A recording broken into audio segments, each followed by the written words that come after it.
حضرت سیدنا امام حسن رضی اللہ تعالی عنہ کی شہادت کے بعد لوگوں نے خلافت کے لیے حضرت سیدنا امام حسین رضی اللہ تعالی عنہ کی طرف رجوع کیا، لیکن آپ رضی اللہ تعالی عنہ نے حضرت امیر معاویہ رضی اللہ تعالی عنہ کے ساتھ کیے گئے معاہدے کی پابندی کو ضروری سمجھتے ہوئے لوگوں کی بات ماننے سے انکار کر دیا، اور حضرت امیر معاویہ رضی اللہ تعالی عنہ کی زندگی کے دوران ان کی بیعت خلافت پر قائم رہے اور ہر ممکن تعاون کرتے رہے۔ حضرت امیر معاویہ رضی اللہ تعالی عنہ نے بھی معاہدے کی شرائط کی پابندی کی۔ روایات میں آتا ہے کہ حضرت امیر معاویہ رضی اللہ تعالی عنہ حضرت سیدنا امام حسین رضی اللہ تعالی عنہ اور ان کے تمام عزیز و اقارب کو شام کے علاقہ دمشق میں لے گئے اور وہاں آپ رضی اللہ تعالی عنہ کو مختار سلطنت بنا دیا۔ آپ رضی اللہ تعالی عنہ کو دمشق کے محل میں رکھا اور ہر طرح سے خاطر مدارت کی۔ حضرت سیدنا امام حسین رضی اللہ تعالی عنہ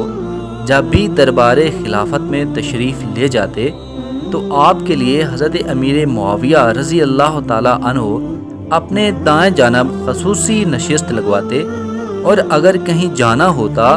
تو پہلے حضرت سیدنا امام حسین رضی اللہ تعالی عنہ سوار ہوتے، بعد میں حضرت امیر معاویہ رضی اللہ تعالی عنہ سوار ہوتے تھے۔ الغرض حضرت امیر معاویہ رضی اللہ تعالی عنہ کے ساتھ ان کے وصال تک حضرت سیدنا امام حسین رضی اللہ تعالی عنہ کے تعلقات بے حد خوشگوار رہے۔ حضرت امیر معاویہ رضی اللہ تعالی عنہ کا جب آخری وقت آیا تو انہوں نے یزید کو وصیت کرتے ہوئے فرمایا،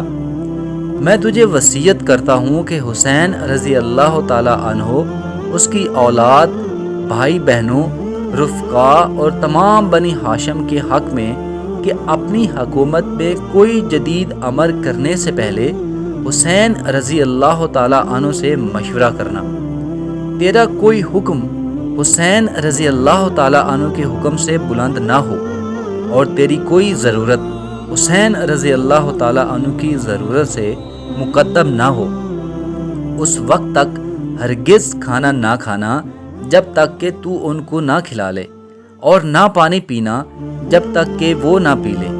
اور کوئی خرچ حتیٰ کہ لشکر کا اور اپنے گھر کا خرچ نہ کرنا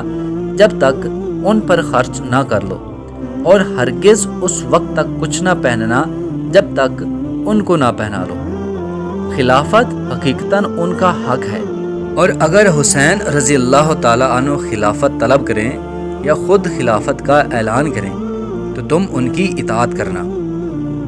اللہ کروڑوں رحمتیں نازل فرمائے اہل بیت پر